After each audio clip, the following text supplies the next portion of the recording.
Alright, so yeah, in a previous video I kind of alluded to that I was going to make a sound post out of this. This wood, it's literally weightless. I can't even believe it. What a lucky find. Sticking right out of the tree where my daughter Ella likes to swing with that we built. This is another one I'd fashioned out of a different tree. It's probably okay. It's better than the one I had, which, where did I toss that thing? I don't know, it was a prefab one that came. I didn't like it. I didn't feel right about it. This one has magic in it, and I know that. So here you go. This is what I'm doing. I take a little knife like this, just that, and I'm going to slowly whittle it down, very slowly. This is how to make a sound post for a violin. The wood you select is so important. It will affect the tone, the timbre, the tuning stability, even everything about a sound post. It's the heart of a violin, the soul of a violin. So I will fashion this very slowly and make this into an amazing sound post. So I'll be doing this for quite a while, and I'll post another video with the completed one. That's how to do it, though. Look at that. Get rid of these stumps here. Find a nice continuous run. A nice continuous run of perfect wood. Timber! It's weightless.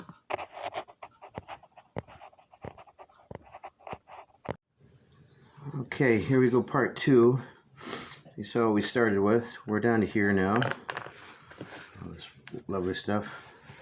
I'll find another use for these little scraps of wood. Plugging holes in guitars and grind it all up. Maybe make some coffee out of it or something. Who knows? Okay, so we're getting there. I thought I could get two out of this, but it doesn't look like I'm going to get two, because there's the there's a template, and that's what's left here. We're a little shy on that. That's okay. I want one good sound post out of this, and we're down to here. Like I say, this wood is like weightless. Look inside. So I'm really liking this. I get it down to about here. And now what I'm going to do is, excuse me, I'll grab a piece of sandpaper. Where is that?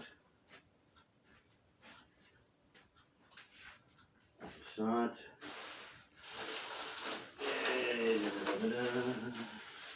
could use a belt sander, but I'm not going to use a belt sander. I just really control it by hand a little better. Here, just off my mouse sander. This, what is this? 50 grade. Bang, like this, and start. I'm going to try and get that right there. Okay. Just kind of rotate it as you go on a nice flat surface. A little bit on the end here. I want to do the ends last, though. See what's left. A little tiny bit. I don't want to split it and shiver it. Shiver me timbers. We don't want to sliver me timbers. Okay. Get that off every once in a while. And just take your time. Spin it as you win it. Spin it to win it.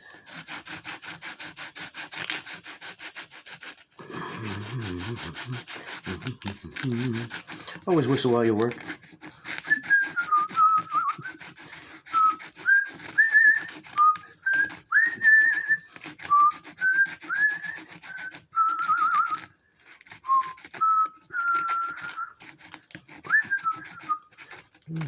Whistle while you work.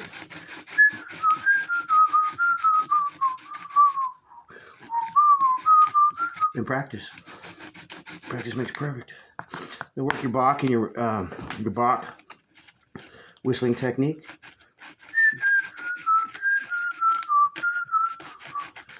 And if you really want to get into the whistling practice, do some Rachmaninoff whistling. Oh. Sure, why not? Rachmaninoff. Anyway, you'll get the gist of it.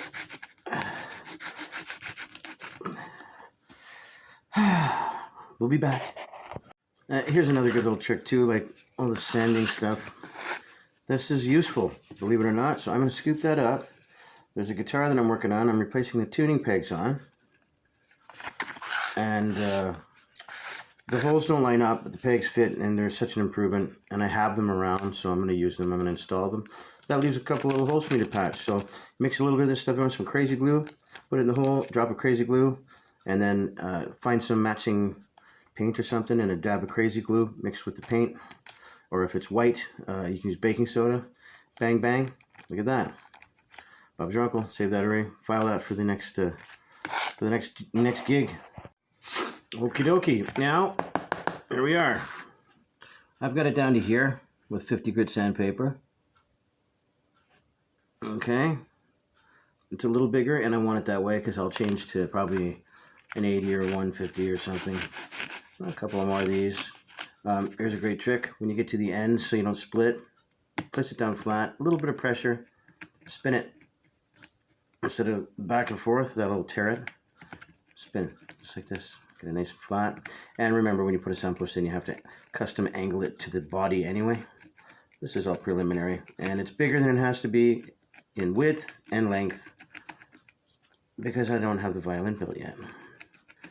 But I felt inclined to take advantage of this beautiful weightless. I don't know what this weighs. Listen, it's like, it's nothing. It weighs nothing. It literally weighs nothing. It's going to sound amazing. Right there. So there's a template that came from whatever manufacturer violin. There's a real one that I just fashioned out of an amazing piece of wood. This is the soul of a violin. The soul. Right there. You know, there you go. Bob's your uncle. Hey, stickman fight. I'll take you. Boom, boom, boom. I get you. And Happy Christmas to you. Merry Christmas. There you go. That's going to sound bitchin'. Cheers. That was part 3. There's no part 4. There's part 7, 8, 9, 10, 11, but they won't be for a while. We don't do 5, 6, 7. We don't like those numbers. I don't like the note A, and I don't like the numbers 5, 6, and 7. Thank you. All right. There's another little addendum for sound posts. The soul of a musical instrument. So there's one that's longer than it needs to be. I've labeled it. If it's the soul of a violin, it's not just anything. So if you go to the length and trouble that I do to make sure it's weightless, then you might want to label it.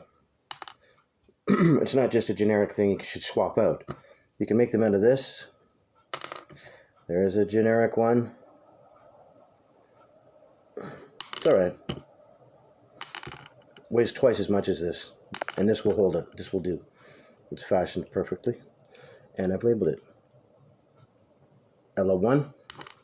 There's my secondary. Ella2. Now, here's a little trick I learned off of YouTube. So I made hide glue. Pour it into an ice cube tray immediately and freeze it. I don't know that other people do this, but to me it just makes sense and I do it. So there, this is frozen hide glue into there. Okay, what are we at? Oh, we're way too hot. Oh. Okay, so I got a meat thermometer. Put it in a shot glass. Cheers. No thanks. This is a baby bottle warmer. You can use a double boiler, whatever you want to do. Now I'm going to put this, there's water in here already. It's come to a boil, pre-boiled it. And I'm going to put this in the glue, not in the water, in the glue. The glue cannot exceed 140 to 150 degrees. That's where glue needs to be. Actually, rinse this off a little better. I don't want any bacteria in there. And my horse hooves. Wouldn't want any bacteria in your horse hooves. So I'm going to boil this down. I can pause this while this happens.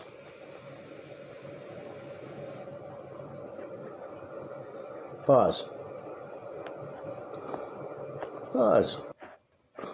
Okay.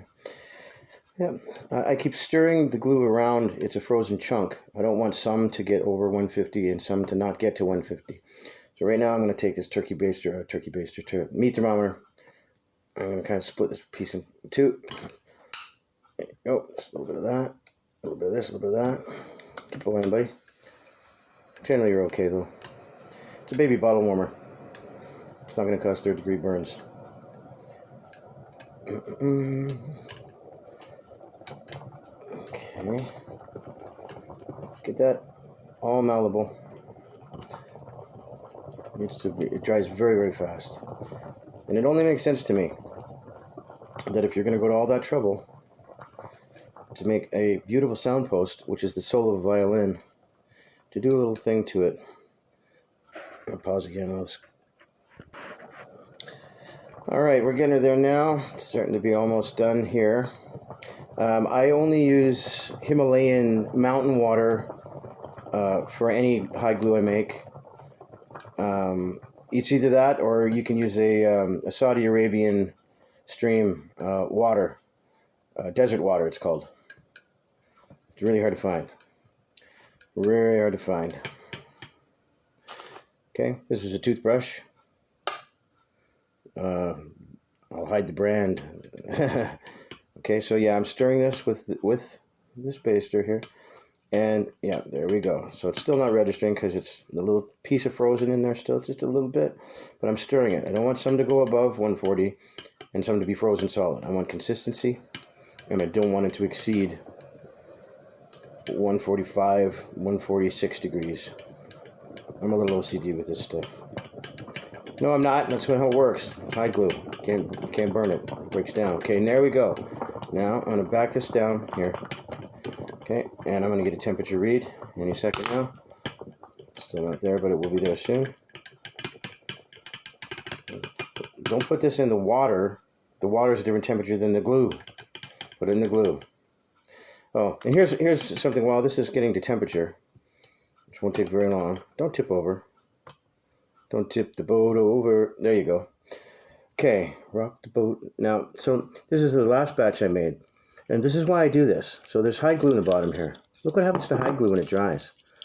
It becomes a crystal. Look at it. Just look at it. Look how awesome that is. This is the glue you want. Oh no. The shot glass broke.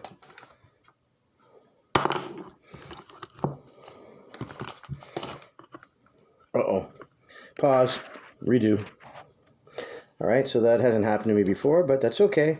So yeah, I was tapping pretty hard with this, and I actually split the shot glass. So that's down the tubes, but just pause. I'm going to get right back up to speed where I was, and try to not break the glass again. Pause. Okay, we're back again. So yeah, we're just waiting for it to get up to temperature. You know, you want it where it's like beef medium, veal. Don't go hotter than veal with the meat thermometer. That's too hot. What I like to do is take these things, they're called ballistics for drums, right? If you'd like me to make you a sound post, I'll do it and I'll mail it to you. Charge $39.99 and I'll mail you that. Ha, I'm kidding. I don't do work for people. And I'll use this to kind of stir it up. Maybe I was a little bit heavy-handed with the meat thermometer. But again, like I say, veal. You want to get veal. It shouldn't be chicken. Definitely not chicken. Yeah, no hotter than veal. In fact, beef medium is perfect. Ham cured, you know, veal is the hottest. It should never pass veal. Veal's 160. It shouldn't pass 145. So I'm saying, you know, beef medium, ham cured, right? I mean, even beef rare could cut it, right? So there's that. In all seriousness, if anybody does want a sound post, just send me a message on YouTube or comment or something, and I will fashion you one. So what I enjoy doing, keeps me off the streets. I'm just going to pause this while we get this boiling again, and I'm going to show you a magic trick.